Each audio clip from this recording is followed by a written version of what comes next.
It's the night of July 4th, and since free agency started on June 30th at 6 p.m., the Detroit Pistons have yet to make one single free agent signing. What's going on, and should Pistons fans be upset about this? We're going to talk about all of that in today's episode of the Locked On Pistons podcast. You are Locked On Pistons, your daily Detroit Pistons podcast. Part of the Locked On Podcast Network, your team every day.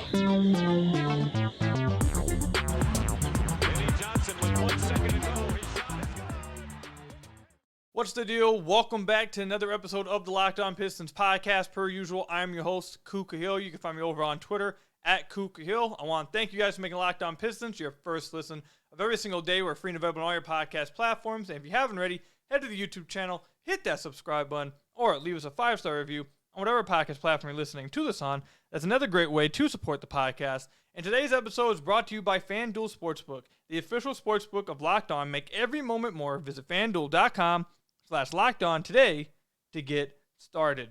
Later on the podcast, we'll talk about what exactly is the Detroit Pistons' plan for the rest of this offseason, for this upcoming season. We're going to talk about that a little bit later. And also, will Cade Cunningham win Most Improved Player of the Year? We'll talk about that too later on the podcast. I apologize for the last few days not having a podcast up. I told you guys, if you guys didn't listen to the podcast last week, me and my wife, we went on went off the grid in an off-the-grid cabin kind of thing for our anniversary, our 10-year anniversary. So I have been gone for the last 4 days, but I am now back. You guys got episodes every single day moving forward. I appreciate you guys understanding. But I was kind of expecting, by the time I got back, actually not kind of, definitely expecting, that when we got back from our little vacation celebrating, that I would come back to a few free agent signings. I'd come back maybe to the Pistons trying to get Cam Johnson. I could come back to the Pistons maybe going after one of the lower key guys, maybe a Yuta Watanabe, maybe a Kelly Oubre, maybe a PJ Washington, maybe a Grant Williams, maybe one of those guys. I thought the Pistons, I for sure would be coming back at this time to the Detroit Pistons making a signing of some sort. However, I'm recording this on the night of the 4th of July. Happy 4th of July, everybody. And the Pistons have yet to make a single free agent signing. I'm not counting the little two-way signings they made of like undrafted free agents that they've done, given a two-way contract to guys like that. I'm not counting that. They've yet to make a free agent signing. How should the Detroit Pistons fans feel about this? So, I guess before we talk about how fans should feel about this, we should talk about how they've decided to use their cap instead. Now, I touched on this a little bit on the last episode because I was able to record an episode Friday night, and they had just made the moves for Joe Harris. And literally live on that podcast, they made a trade for Monte Morris, so I didn't really get to give like my real like gathered thoughts on it. But what they've decided to do, it seems like, they've taken on Joe Harris's contract for nothing. They traded nothing back for that. So he took up $19-20 million at the cap room. And then they traded for Monte Morris and ate all of his salary as well from the Washington Wizards. So overall, what the Pistons have decided to do here is they obviously viewed this free agency class as not too strong. And I can confirm that the interest in Cam Johnson 100% was legit. But I'm telling you right now, there's no reason Troy Weaver makes that deal with Brooklyn that freed up some of their cap space if he didn't know already that they were going to match whatever he threw at Cam Johnson. He doesn't do that unless he knows after speaking. Because look, I've told you guys this before. Just because free agency starts on June 30th at 6 p.m. doesn't mean these GMs don't know what's going on. They maybe don't know exactly what's going on, but they have a good feel of things. They talk to people. Agents talk. People talk. They know. They have a good grasp of what's going on. And I have to assume that Troy Weaver had a good grasp that, look, we're not going to get Cam. They're going to match anything we send out for Cam, and the amount that we'd have to go for Cam Johnson, we're not comfortable doing. So their plan B, it seems like, actually not seems like, it very is apparent, that they decided to take on contracts, get some assets back, and just use their cap space in the trade market instead. And with Joe Harris, they got 2 second-round picks. I was on here talking about how this would be my plan B to take on contracts for a first-round pick. Maybe a Ben Simmons, who the Brooklyn Nets are now trying to move off of in a potential Damian Lillard trade. Now, if they could have gotten Ben Simmons for like maybe a first or two first, I would have loved that. But nonetheless, Joe Harris for 2 second-round picks without giving up anything, that move in and of itself, really good move. Getting Monte Morris, who is going to be a really good backup point guard for the Detroit Pistons. He's going to fill a need. He can shoot the ball from Michigan, all that stuff. He's going to fill a really good need for the Pistons. The move in and of itself, good move. And this is like, it's what makes like talking about some of Weaver's moves like tough, because my friend Joe Truck, who you guys when I first took over this podcast, you guys found me over at the #Pistons podcast where he hosts his. We've had him guest on the podcast before, but he put out a tweet in a thread talking about Weaver's moves, and it was really accurate. So like the moves in of themselves, like if you just isolate those moves in a vacuum, yeah, they're fine moves. But when you put them all together, it's not as much of a. I wouldn't say, like, for example, I wouldn't say the Pistons have had a great offseason thus far. Because, again, yes, getting Joe Harris for nothing is fine. Getting Monte Morris is fine for nothing. Like, both those guys should be at least rotational players. Definitely Monte Morris. I don't know about Joe Harris. But while getting those guys for free, basically, I guess, you're paying their contract, but basically giving them for free, what the Pistons have not done, I believe their defense has gotten worse with those signings. I know there's some people that believe their defense actually got better. I'm not betting on a rookie Asar Thompson and a rookie Marcus Sasser turning this defense around and expecting a second-year Jalen Duren at 19 years old to take this crazy leap defensively is like expecting him to be Dwight Howard, basically. And look, maybe we hope that's the case, and if that does happen, great. But expecting guys to go from year 1 to year 2 making the same jump Dwight Howard did, one of the best players ever, you just can't put that kind of expectations on guys. So I don't expect Jalen Duren to make up for a lot of the defensive weaknesses, and I don't expect rookies to make big impacts on defense. And if this team, which is the biggest issue I have so far with their free agency, and I guess I should have said this from the get-go, their free agency and offseason is not over. There's going to be some moves, I feel like. At least one trade that has to happen to free up some guys. I think Killian Hayes 100% is traded, possibly Bagley as well with them, maybe Burks with both of them or one of them. But I think a trade is coming. I don't think they're finished. But as it sits right now, both the first two things I just said, and then the main issue is they still don't have a power forward. And if they plan on starting Bojan at the 4, their defense is cooked. It's over with. And if they want to start Stu at 4, you're basically praying that Stu becomes a starting level 4 in this NBA. Because despite his improvements, I guess in the first 25 games that you've seen him shoot pretty well, he still wasn't a starting level 4 at that point. Like, when you look at across the NBA, not guys at their, compared to where they're drafted at, like year 3, year 4, not compared to their age, compared to the actual NBA, when the Pistons are trying to make their steps, Stu was not starting level 4 last year. So you're basically, if you're starting Stu at 4 and Bojan at 3, you're praying that Stu takes a big jump at 4, at the 4 position, and can stabilize that part. And I've been on the podcast saying this many times. I think Bojan is a fine player when he has guys that can mask some of his deficiencies. Like in Utah. I have a few of you guys comment and say, well, what's wrong with playing Bojan at the 4? He played the 4 in Utah. Yeah, he was able to play the 4 at Utah because he was playing behind or next to arguably the greatest defender of the past 15 years. Like Rudy Gobert is one of those guys. He's one of the best defenders we've seen. He was carrying those teams to the top defense in the league. That's why they were able to get away with it. The Pistons don't have that. And he's much, much older now at this point. He's 34. So just starting Bojan, in and of itself, I feel like it's going to hurt their defense a ton. I have concerns about Jaden Ivey's defense. And then some of the other guys that they've acquired, again, we've said this multiple times already, but like, I have, and if you guys hear fireworks going off in the background, I'm sorry, it's the 4th of July, you guys know what happens. And the main question I have right now with the roster is this. All those other things I mentioned, 100%. But then this is another thing that I still need to have sorted out. Did the Pistons acquire spacing? Yes. They acquired better shooters. But can you make functional lineups with all those guys, with your main guys out there? Like if the Pistons were to run a Cade, Ivy, let's just for the heck of it, for what I'm trying to say here, let's say they do Cade, Ivy, Joe Harris, Bojan, Jalen Duren. They're getting destroyed in the wings on defense. They're getting destroyed on the wings. Their defense will be trash again.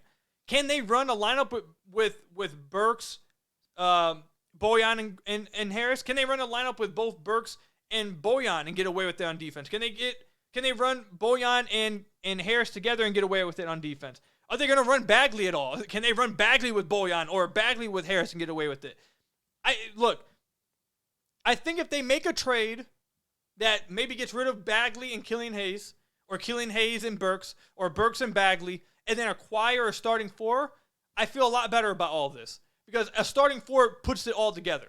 If you want to go ahead and start Cade Ivey, if you want to try to start Bojan at the 3 and then get a legit starting 4 next to Duren that can space the floor, okay, it starts to make a little bit more sense. If you want to get a starting 4 for, I don't know, Bojan and Killian or Bojan and Bagley, if you can just get a starting 4, the roster will make a lot more sense. But as of right now, I feel like the individual signings or the individual moves themselves, great value trades. I just don't know at this point. I don't know at this point if those moves will translate to you being able to run functionable lineups that make this team much better on both ends of the floor. Because I understand a lot of people want shooting. I've been begging for defense. And I thought they were going to go out and get it. And right now they haven't attacked my biggest need for this team, which is defense. I think they might have gotten worse. And then my second biggest need was power forward, the starting power forward position. And they haven't addressed that either. So I think I can applaud basically my final stance with it. So far, 5 days in the free agency, I can applaud the value of the moves they made. It was good value. While also saying, I don't know how much better it makes the team because they still haven't addressed my 2 biggest needs for their offseason. So that's where I'm at right now with it. And I think they're going to make future moves. I don't believe that they're done. But as of right now, that's where I stand. I need to see them address their defense. I needed to see them acquire a starting 4 somehow. So that's how I feel about all that. Let me know what you guys feel in the comment section down below or over on Twitter at Kuka Hill. When we come back, what's the Pistons' plan moving forward? What's the plan based off of these moves? What's their plan for the rest of the offseason? What's their plan this upcoming season? We're going to talk about all that and what these moves mean and where are they heading. Try to get an early feel on that. We'll talk about that when we come back. But first, I've got to tell you guys about one of our sponsors, FanDuel. Take your first swing at betting MLB on FanDuel and get 10 times your first bet amount in bonus bets, up to $200. That's right, just bet $20 and you'll land $200 in bonus bets, win or lose. That's $200 you can spend betting everything from the money line to the over and under to who you think is going to be who's going to get the first home run. All on an app that's safe and secure and super easy to use. Plus, when you win, you can get paid instantly. There's no better place to bet on MLB than FanDuel, America's #1 sportsbook. So, sign up today and visit FanDuel.com/lockedon to get up to $200 in bonus bets. That's FanDuel.com/lockedon. FanDuel, the official sports betting partner of Major League Baseball. So I want to thank you guys again for making Locked On Pistons your first listen of every single day. We're free and available on all your podcast platforms. If you haven't already, head to the YouTube channel at Locked On Pistons. Hit that subscribe button or leave us a 5-star review on whatever podcast platform you're listening to this on. That's another great way to support the podcast. I've turned down my mic volume to try and make up for the fireworks going off in the background. My mic shows that it's not really coming through. If it is, it's coming through a little bit. So, again, if you guys hear that, I apologize. I've tried to make up for it, but, I can't really stop everyone in Michigan wanting to pop fireworks on the 4th of July. So, it is what it is. All right, so I want to talk about, and again, I want to make sure I'm very clear about this. It's very early in the offseason still. Summer League hasn't even started. It's only been 4 days of free agency. So they can still make many more moves. They can make a few more trades. Heck, they could get out and make another free agent sign. They still have around $6 million in cap, I believe. They have the first in waiver right now, and Bol Bol was just released. They did trade for Bol Bol last year. Do they want to pick him up as the first in waiver line? Maybe they do. There's stuff that they can do. It's very early in the offseason. I'm not trying to say that they are finished right now. I want to make that very clear right now. But based off what they've done thus far and the moves that they've made and what I believe they could signal, what is their plan this offseason? What is Troy Weaver's plan this offseason and moving forward into this season? Well, I think one thing is very clear. They wanted to go heavy vets. They wanted to get a lot of vets in the room. I talked about at the end of the season that I thought this team didn't need to get rid of any of their young guys. They could have kept playing all of their young guys. And as long as they got a starting level 4 and addressed their wing situation on wing defense, I thought they could make a jump next year with Cade healthy. Obviously, it doesn't seem like that's what they're doing. Because right now, it's going to be hard. I think it's 100% sure that Killian Hayes gets traded. I think it's 100%, or not 100%, let me not say that. 100% Killian Hayes gets traded. And right now, it's hard to see where Isaiah Livers is getting minutes. Who, look, I've said this before. I'm going to continue to go down with it. I think Isaiah Livers would just fit better with the starting lineup than any of the other wings the Pistons have outside of Asar Thompson, simply because they need somebody who can do things on both ends of the floor.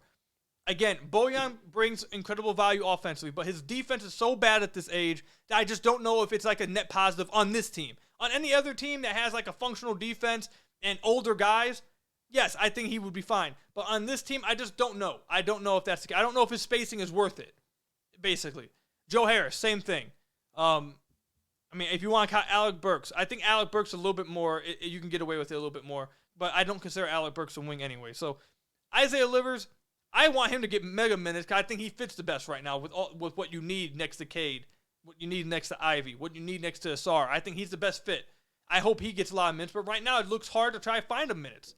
You got Joe Harris, Bojan, Bagley, Stu. Those are 4 guys at the 3 and 4 position, and that's not even actually Asar Thompson. That's 5. And then you throw Livers in, that's 6. Well, like, what's going on? Where's the minutes going to come from? So it looks like that they've decided to go at this moment pretty heavy on vets. Now, they may not play Joe Harris. Isaiah Livers may beat him out. Joe Harris may just ride the bench. Who knows? But they definitely have went pretty. I feel like they've shown that with the hiring of Monty Williams, they wanted some vets in the building. They want to get even more vets. I thought they had fine enough vets, but they got some more. And Monty Morris, who's been around, been in the league for a second. And then also Joe Harris, who's been around and been in the league for a minute. So that was one thing. I think that was part of their plan. Another part of their plan seems to be this. And this, again, this is something that I agree with Troy Weaver. I would like to see the rest of the plan, my plan, I guess. It doesn't have to be Troy Weaver's plan, but I would like to see the rest of my plan completed before I feel good about the team. But that doesn't mean I can't feel good about other aspects of it, and this is one of them. Troy Weaver has decided that this free agency class, which I agree with, is not that strong. And if he wasn't going to be able to get Cam, there was no one else he really wanted to overpay for that was going to make a real difference on this team without capping your cap sheet. Now, they could have overpaid for a guy and still would have been fine on the cap sheet for like 2-3 years. But if they overpaid for like a mid guy and he didn't bring the type of value you'd like, then his value would be decreased on the open market or on the trade market. So what Troy Weaver has decided to do is he's taking on contracts, expiring contracts with team options on the second year, not long contracts at all, to fill up his cap space, and then so he's then equipped potentially down the road, which again we'll have to see if it actually happens, but to be equipped at any point to match salaries and to provide players on good deals to swing at guys, to get if someone were to ask out, or if the new CBA were to force a guy to have to get traded. So the Pistons can be players in that market. For example, if a team is trading, I really don't like using this example because I don't want the Pistons to go after him. I don't know if he would be a great fit, but let's just use this example, okay? Let's say the Boston Celtics decide, you know what, we're trading Jaylen Brown. We're not trying to rebuild. We got Jason Tatum, we got Kristaps Porzingis, but we want to get rid of Jaylen Brown. The Pistons, I don't think they would have the best package. I still don't think they would have the best package because I think they need picks. While I can agree with what Weaver's doing with this aspect of trying to fill out a trade package, they still need picks. But the Pistons could throw something like they have a Bojan, who's a good player on a good contract that can help Boston. They could throw in Monty Morris, who's another good player that would help Boston, that, you know, is on a good contract, good value contract. Alec Burks, another good player, veteran guy who would help them win now on a good contract. Those are 3 guys that combine for a salary of like $38 million, I believe. So, like, that's what it seems like Weaver's trying to do, and I completely agree with it. You want to get bargain contracts on good players, so when you want to go trade for guys, you have guys that can fill in that cap that teams want. They have some of those with Bojan, with Alec Burks, with Monty Morris. I don't think it's the same thing with Joe Harris. I think Joe Harris, obviously Brooklyn had to move 2 second-round picks with him just to get off his contract. But maybe at the trade deadline, maybe it's expiring, it's viewed as a positive, team wants to get off some salary. Like, Weaver is keeping, I guess the best word for it is that he's keeping flexibility wide open. The Pistons are extremely flexible at this point moving forward with their cap sheet in potential trades. The only thing that's stopping them from being completely 100% flexible in any way is the fact they owe a first-round pick to the New York Knicks. Which, if the Pistons really wanted to, if there was a trade they wanted to make, which I think that's eventually what they're building towards. Troy Weaver said after the draft, I believe, or right before the draft, that the new CBA is going to present opportunities for them to have to be able or be ready to capitalize on. I think that's what they're trying to do here. They're trying to build enough assets, enough equity, enough contracts that are, good contracts that teams are going to want to go after those guys. But they need picks. If they want to get off their first-round pick that's owed to New York, they could just take the protections off. Like, for example, if they wanted to trade for Jaylen Brown. I don't want them to do this. We're not being serious here, okay? Don't take me literal with this. But if they were to try to trade for Jaylen Brown, they could go to New York and be like, hey, we want to take the protections off the pick this year. We'll throw you like a second or 2 seconds to, for your time. We're going to take the protections off. We'll owe you it this year. So now they can trade their 25 first-round pick, 26, 27, 28, 29. Now they don't have the protections on it. So if that's something that they eventually want to do, they can do that. And right now they do have the contracts that make sense and the players on those contracts that seemingly make sense. I still don't believe they have the greatest trade package out there. I think they still need to do more. But for me, it feels like that's what their plan is right now. Who that player is, when that swing's coming, I think it's coming soon. I don't know if it's going to happen during the season. I think maybe next offseason it happens. But it seems like that's what they're building towards. They're trying to get ready for it. They're trying to build the assets up. I wouldn't be surprised if they make that swing during this season. I wouldn't be surprised if that's what they do. It makes sense. The timeline is lining up based off these moves they've made and based off some of the contracts on their roster that they've kept instead of trying to move off of for a pick in that last draft. It's starting to line up that could be something they do. They take a swing during the season in the trade. So we'll see what they do, but that's what I believe their plan is right now. They've foregone free agency. There's not going to be great free agents. In free agency, no more. Everyone's signing extensions. You need to make the big improvements through trades, and it looks like that Troy Weaver is really trying to prep up for trades. So that's why I believe their plan is right now. But let me know what you guys think about that in the comment section down below or over on Twitter at Cougar Hill. When we come back, I want to talk with you guys about Cade Cunningham possibly winning Most Improved Player of the Year. I wanted to say Cade Cunningham winning Most Valuable Player of the Year. But, we're probably about 5-7 years away from that, 5 to 7 years away, It's going to take some time for Cade to get there. He'll get there, though. Don't worry about it. He'll get there.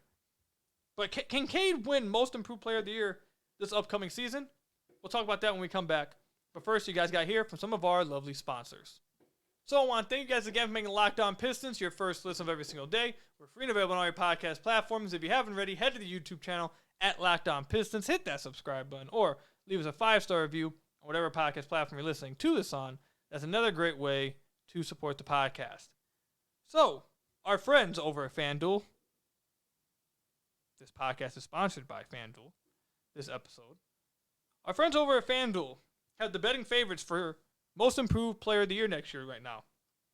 They got the favorite right now is Mikal Bridges at plus 650.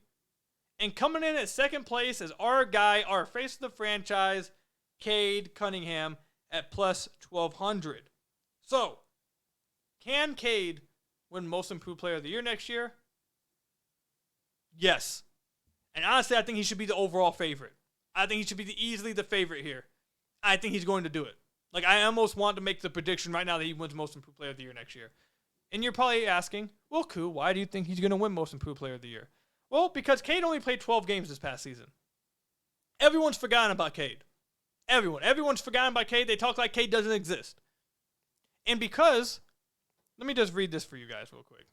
Because of the final game Cade played, he clearly didn't look 100%. He played against Boston. He didn't look 100%. He didn't look right.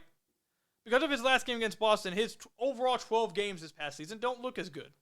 41%, 26%, 27% from 3, 19 points a game. But if you take off that final game and go over the first 11, not the full 12, but just the first 11, 43% from the field, 31% from three, 83% from the free throw line, 21 points, 6 assists, 6.5 assists, 6.5 rebounds, a steal a game. That was what he was looking like he was trying to do his second season in the NBA. I think that's what he would have continued to do throughout his second season if he wasn't hurt. But he was hurt, had to miss the whole season. Not only are people forgetting about Cade, people are sleeping on Cade. And this past season, the numbers that he's going to improve on really shouldn't be that bad because he shouldn't have played that last game against Boston. So this next season, I can see Cade averaging 23, 7, and 6 on like 42, 43% shooting and 31, 32% from deep. Something like that. Would that win Most Improved Player of the Year for the Pistons winning 34, 35 games, an improvement from the 17 wins? Yes. Yes, that would do it. That would do it. Along with his defense and his overall improvements next year, yes. I think Cade should be the favorite right now to win Most Improved Player of the Year. Everyone's forgotten about him. But he's going to put the world on the map next season. He's going to put the world on the map. He's going to let everybody know. You guys shouldn't have forgotten about me. Y'all shouldn't have forgotten about me. It's crazy some of the disrespect he's getting. So the storyline's already built in there. Former number 1 overall pick. People forgot about him. People haven't been paying attention to him. Coming off an injury, what's he going to do? He comes in, plays really good, leads this team to an 18-win improvement, 35 wins over compared to 17 last season. The storyline's there. He got the storyline. The narrative is going to be there for him. And then the numbers will be there too because Cade's going to be awesome next season. So I think Cade should be the favorite. Mikal Bridges, I don't see why Mikal Bridges is really the favorite because we saw what he did in Brooklyn. We already saw him improve, make that jump. So if he averages the same, maybe if he averages 27 a game like he did in Brooklyn, I believe he averaged 26.5. But still, you saw him do it in Brooklyn, so it's not like it would be some crazy thing or some big different thing you see him do this year. We already saw him do it. Cade's going to do stuff next season that people didn't think he could do anymore, that people didn't think he could do just because he got hurt and has been out of the light, and he plays in Detroit. So I think Cade's going to win Most Improved Player of the Year next year. Plus 1,200, I think you guys should get it right now before it gets even higher or lower in betting terms. So let me know what you guys think. You guys think Cade can win Most Improved Player of the Year next year? And do you guys think he should be the favorite for Most Improved Player of the Year next year? Let me know in the comment section down below. Oh, or over on Twitter @KukaHill. That's all I've got for you guys today. Thank you guys for making Locked On Pistons your first listen of every single day. We're free and available on all your podcast platforms. Hit that subscribe button to the YouTube channel. Leave us a 5-star review, whatever podcast platform you're listening to this on. And until next time, I'll see you guys later. Stay safe. Enjoy. I hope you guys had a fantastic 4th of July. Until next time, peace out.